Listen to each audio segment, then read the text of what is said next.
Good evening once again. I'm Stephanie Ruhle. Welcome to our continuing coverage of the Republican National Convention. With 113 days until the election, today the RNC opened with a historic backdrop. The classified documents case against Donald Trump was dismissed in Florida, and it has been just over 48 hours since the assassination attempt on the former president. We'll have more on that later on in the hour.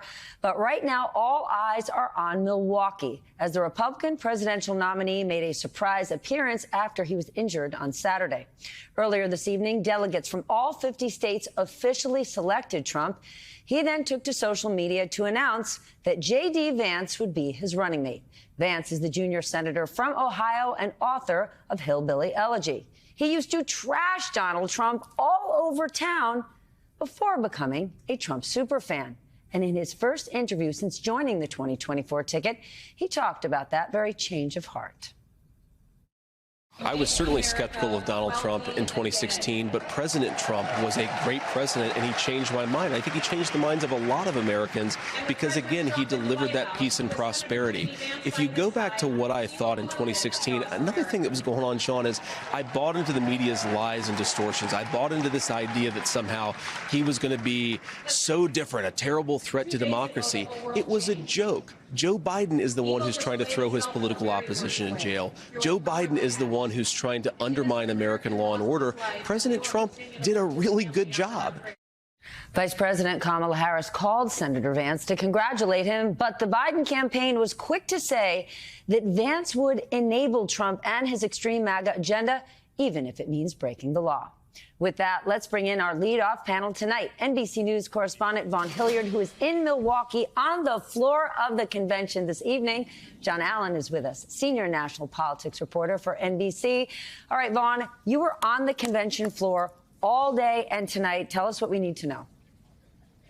I think the headline here is, number one, Stephanie, seeing Donald Trump here walk up those stairs there with the bandage on his ear. When the video board here in the convention hall first showed him, the room immediately stood up and began to cheer. There were chants of fight, fight, fight. Of course, when he was lifted up from the stage after being shot just over 48 hours ago and he lifted his arm up in the air, that is what you could read his lips saying, fight, fight, fight. This is a base of support around him of delegates who are the party activists. They are the elected officials that are the backbone of today's Republican Party under Donald Trump. And to listen to this place was Lee Greenwood performed his God Bless the USA, which is the song that he typically walks out to at every single rally when Donald Trump comes and takes the stage. And for minutes, just allowing the audience to applaud. It was really, it told the story of the last 8 years in a lot of ways. And this is a Republican Party that questioned what its future was going to be after 2021. And it's the Republican base of support, the elected officials. These delegates, these party activists were the ones that got solidarity behind him a year ago, despite the likes of Governor DeSantis, Nikki Haley, others coming into the fray. And Donald Trump is the one here on convention night, night number one, who is standing here with this party his yet again, Stephanie. John, after the presidential debate, I spoke to all sorts of business guys in New York who said Donald Trump is now going to go for independence. They're up for grabs. He's going to pivot to the middle. He's going to focus on his legacy. And then he chooses J.D. Vance. OK, Mitt Romney once famously said, I don't know that I can disrespect someone more than J.D. Vance. You covered his Senate campaign. This notion that Donald Trump is ever going to pivot to the middle and look something like a traditional Republican, that flew right out the window when he picked J.D. tonight, huh? I mean, J.D. Vance is to the MAGA side of Donald Trump, if that's possible, right? We've heard Donald Trump, basically try to find his position on Ukraine over time, struggle around for it. J.D. Vance is somebody who has been against continued U.S. support for Ukraine and its war against Russia and its defensive war against Russia. Vance has basically voted the MAGA line and sometimes led it in the U.S. Senate. So this is absolutely not a pick for the middle. I think there are a lot of boxes that J.D. Vance checks for Donald Trump. Number one comes from the Rust Belt. There's going to be a huge push from Trump to try to win not Ohio, not J.D. Vance's state, because Trump is in good position to win that already, but Pennsylvania, Michigan, Wisconsin, those blue wall states that are so important for Democrats in order to get an electoral college majority. So that's part of what he's looking at. Part of it is J.D. Vance is half of Trump's age. Kamala Harris is a generation younger than Biden and Trump, 59 years old. And then J.D. Vance at 39 is a generation younger than she is. He is, making an appeal to turn the page to a much younger generation. But yeah, you're absolutely right, Stephanie. J.D. Vance is nobody's moderate. All right, gentlemen, I want to bring Susan Glasser, staff writer for The New Yorker, into our conversation. She joins us from Milwaukee tonight. Susan, President Biden called J.D. Vance a clone of Trump. Whether there's a clone of him or not, what voters does J.D. Vance bring in to possibly vote for Trump that Trump didn't already have? Well, I don't think Trump looks at it about in that way, Steph, right? Donald Trump believes that the entire appeal of the Republican ticket is based on himself in many ways. And I think that's an important thing to remember.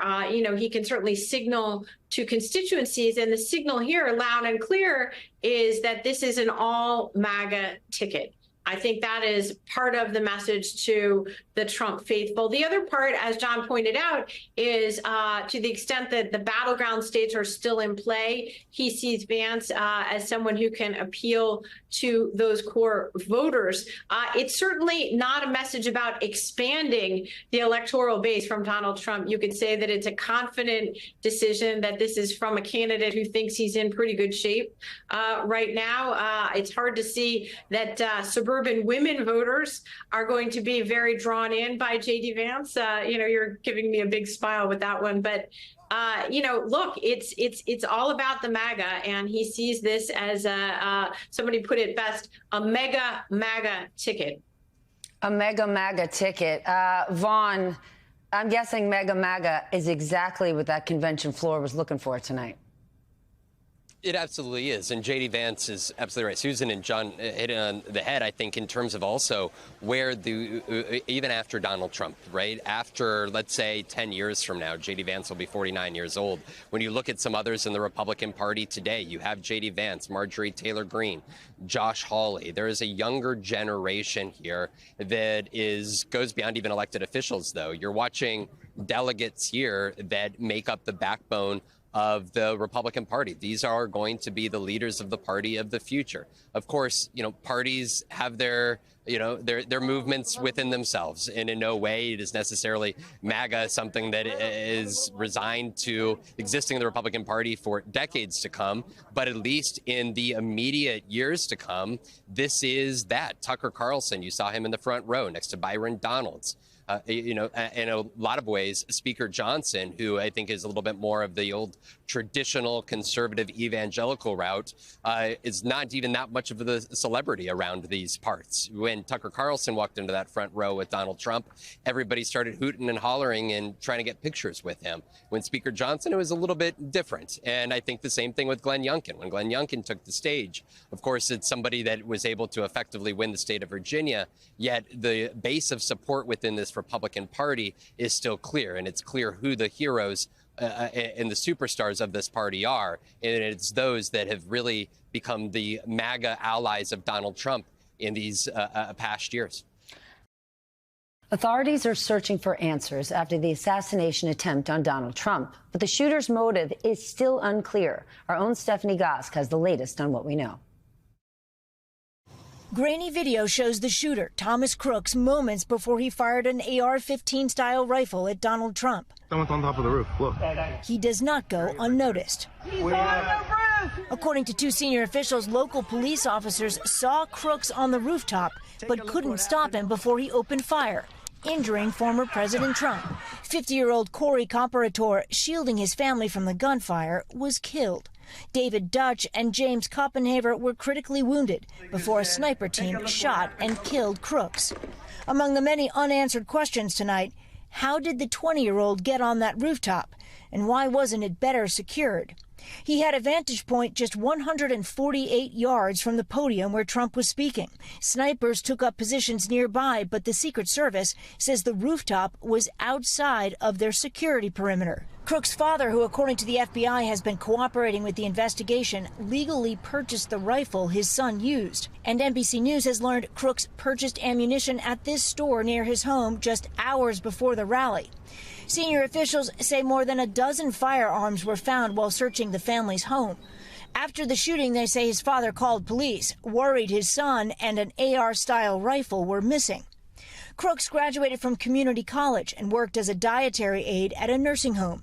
He was also a member of a shooting club at a firing range. He was just a normal kid to me, walking around the neighborhood. I mean, he was just a bit odd, that's all. But authorities still have not identified a motive, even after analyzing Crooks's cell phone, according to a senior law enforcement official, while the small rural town of Butler struggles with what happened here. Ken Delaney, an NBC Justice and Intelligence correspondent, joins me now. Ken, good to see you, but obviously horrible news. Tell us more about this shooter, because his phone, as Stephanie Gosk's package just laid out, wasn't helpful. But we learned he purchased a ladder that day, that week. What do you know? Good to see you, Stephanie. That's right. Our colleagues Tom Winter and Jonathan Dienst learned just this evening that the FBI found a receipt for a ladder purchased from Home Depot in the possession of the shooter. And obviously authorities are now investigating whether he brought that ladder to the scene and used it to access the roof. But the big picture here is, as you heard from Stephanie Gosk, 2 days after this incident and having accessed both his laptop and his cell phone, we're told, the FBI is no closer to determining a motive here. This is a really peculiar situation where you have this 20-year-old man who has very little social media profile, which is unusual in and of itself. And now they're looking at his private messages and they still don't see any kind of motive here. And obviously reporters are interviewing friends and neighbors and nobody's really coming up with anything. It's perplexing, Steph. Our friend Carol Leonnig at the Washington Post pointed out that there have been investigations into Secret Service failures over the last 10 years and very clear recommendations laid out, but they haven't been implemented. How does that factor into what happens next, and why wouldn't they be implemented? You would think like this kind of advice is super important. Well, I think accountability is coming for the Secret Service. You know, as little as we seem to know about the motive of the shooter, we're learning a lot about the scope of the security failure. You know, NBC News is reporting exclusively tonight that rally-goers warned local police about this shooter when he was acting suspiciously by the magnetometers, and then police flagged that to the Secret Service. That was some time before he got on the roof. So the Secret Service was aware that there was a suspicious person. Then you have these videos that surfaced today that show a significant delay between the time that people in the crowd were warning, hey, there's a guy with a gun, and the time that authorities did anything about it. And in fact, the Washington Post analyzed some of that video and found that there was an 85-second gap between the time people first flagged Crook on the roof and the time he began firing the shot. So this was a catastrophic failure. And what experts have told me is, you know, stepping back, it's unconscionable that that rooftop wasn't secured, wasn't covered,